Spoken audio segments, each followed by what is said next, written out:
Hey, my name is Livy Jarmish, and I'm here at the Big Ticket Festival. I'm from Crown of Beauty magazine, and I'm interviewing Kart. So first of all, if you want to tell us some about your new music, and the band has kind of changed a little bit over the years, so you want to tell us a little bit about that?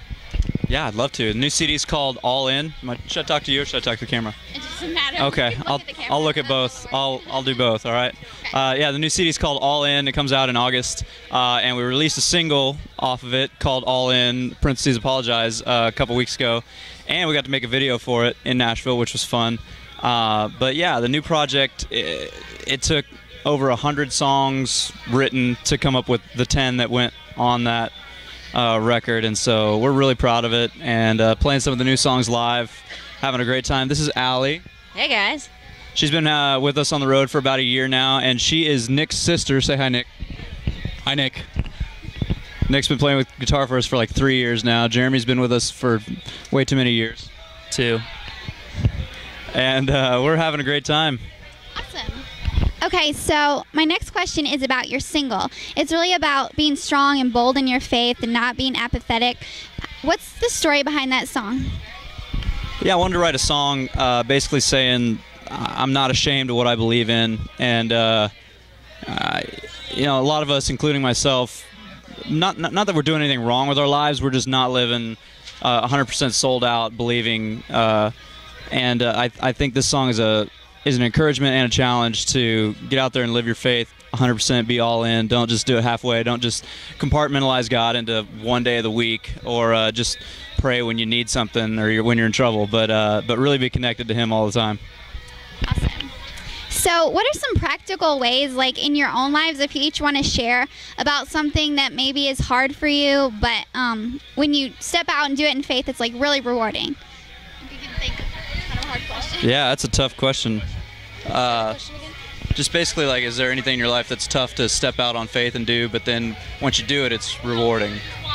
I think for me, like interacting with people online and talking with fans, like I'm not the most comfortable just talking with people one-on-one. I really enjoy it when I do, but getting up the courage to just go talk to random people is surprisingly tough for me, but I really love doing it.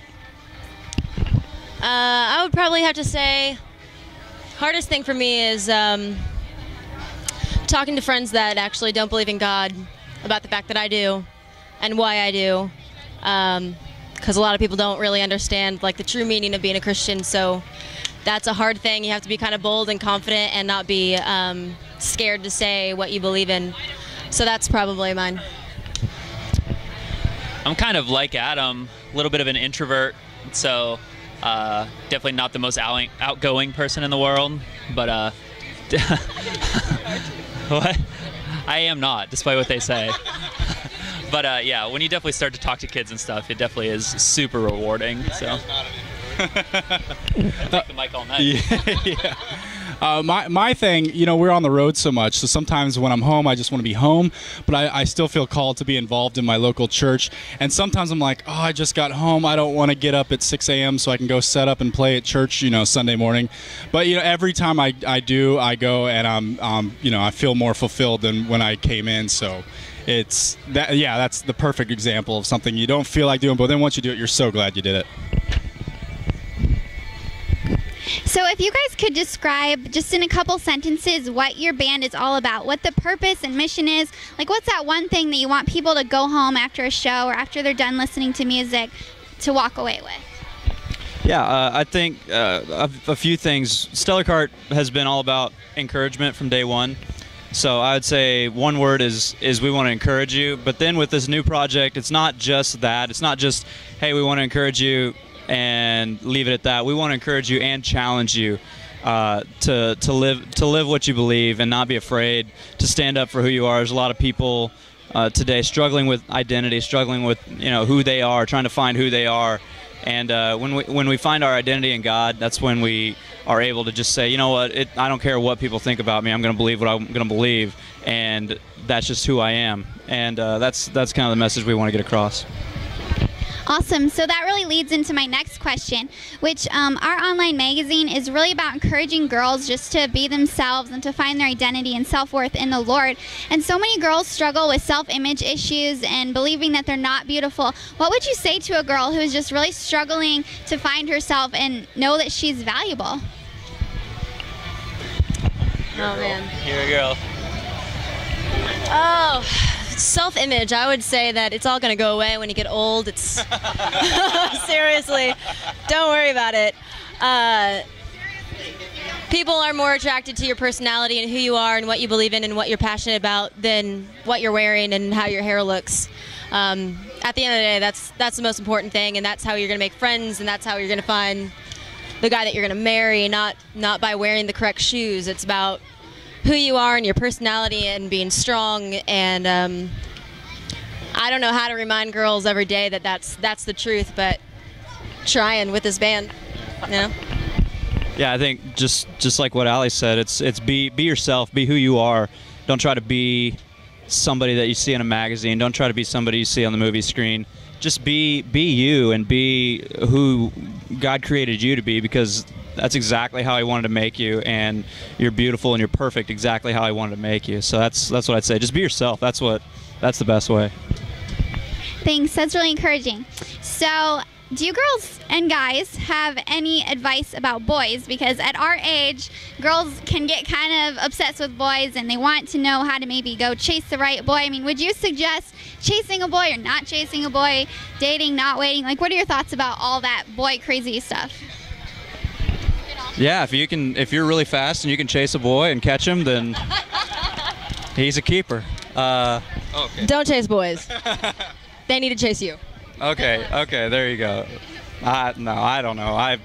I mean, just enjoy it. Enjoy the fun of relationships, but don't make that the only thing that you live for. Is I've got to chase this boy down, or else I'm not gonna be able to sleep at night. Just don't have fun with it. Enjoy it. Enjoy what the interaction that you're able to have, but don't make it just all about that. Like your whole life is wrapped up in this one thing that I've got to get, and if I don't, then it's over. You guys have anything to add? I will. There it is.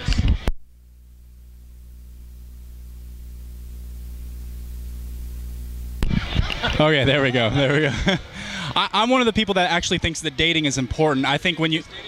I did not kiss dating goodbye. No, I think when you date people, you find out more about what you want in a husband or a wife later on down the road, and so I think it actually serves a valid purpose as long as you're not going too far and all that. So just make sure, like, don't go overboard, obviously, but just keep that in mind, that you're trying to look for eventually a spouse farther down the road. You would never make it in Barlow, girl. Okay, so now for some fun random questions. The first question, if you guys just want to pass it down and answer. If you were a superhero, which superhero would you be and why? I just saw Man of Steel, and so I would be Superman, because the dude can do anything and he can't get beat up and nothing hurts. So I like that. I like being Superman. I think I'd want to be Storm from X-Men. I don't really know why. I just would. I think is Thor a superhero? Yeah. Just because he's huge. He's got that flowing hair. I feel like I would be like a useless superhero. I would be Aquaman. I have like no real power, but I'm kind of a superhero. Like, hey guys, I'm here. Good to see ya. Perfect. Totally. Okay, so who is your favorite Disney princess and why? My favorite is Allie. She's the best. I am a Disney princess. You are a Disney princess. Maybe I like Belle from Beauty and the Beast. Yeah, I'd have to say either Belle or Ariel. I'll say Belle or Ariel because those are the only two I know. Oh my gosh, when I was a little kid, I had a crush. Oh no, seriously. I had a crush on Princess Aurora from from Sleeping Beauty. Yeah, oh my gosh. I just thought she was the prettiest cartoon princess there was when I was 8 years old. Okay, if you were a breakfast food, what would you be? French toast. What would you be? Oh, I got one. I said French toast. I'll give it to Nick. I would be grapefruit because I'm well-rounded. I'd be bacon because everybody loves bacon. Oh. So cocky. I don't know. She'd be Winko's Greek yogurt. I'd be coffee. Yeah. Okay, what is your favorite summertime food? Summertime food? Burgers on the grill, man. It's just charcoal grill though, none of that gas stuff. It's gotta be charcoal. Watermelon. Can't beat watermelon on a summer day. True. I like grilled corn a lot. Burgers or dirty hot dogs? Okay, now this is kind of a hard question. If you could be, if anyone could, let me start over. If someone was making a movie about your life, who would star as you in the movie? It's kind of hard. Brad Pitt in 1998. Angelina Jolie. Always. Johnny Knoxville. I feel like a movie about my life would be like Forrest Gump, where I'm just this idiot who somehow finds his way into a rock band. I don't know how I got here, but I'm here. So Tom Hanks, yes. Okay, what's your favorite dessert? Ice cream. Banana pudding or key lime pie. A good like peach cobbler with a big blob of ice cream on top of it. Oh man, I would mow down on some fruit juice popsicles all day. Oh my gosh, I can eat those by the box in one sitting. Okay, so one more serious question. So many girls want to get out and change the world, but they don't really know how. You know, like in your song, you talk about going against the grain. And are there any like practical applications that people can do to stand apart from the crowd that might just be simple but really powerful? Something that I did back in the day was just get involved in my youth group at church and be a real leader and a force in that youth group, and invite your friends and make it the place to be, make it the place to go, and you really connect with a lot of people, and you get to develop a really good community of people, and keeps you out of trouble. I would say live consistently. I think that's really hard, and I don't think a lot of people do that. So even in your everyday life, school or work or whatever, live consistently in what you say you believe and how you're supposed to live. I feel like that would change the world more than anything else, just from those small actions. Sorry, I didn't hear the question, so I'm gonna have Nick answer. Okay, I think the easiest way you can change your world, especially if you're still in high school, man, kids are mean to each other. Like they are. I'm just amazed now, especially thinking back how mean kids are. I mean, just sticking up for a kid who's getting made fun of, like, makes such a big difference in their life. And all you got to do is be like, dude, come on. Like, it's so easy just to stick up for the kid who's getting picked on, or to not pick on him yourself. Like, that right there is the easiest thing that anybody can do. Awesome. So thank you guys so much for coming out and doing this. It's been lots of fun, and I'm excited to see your show later today. It should be fun. So thank you guys.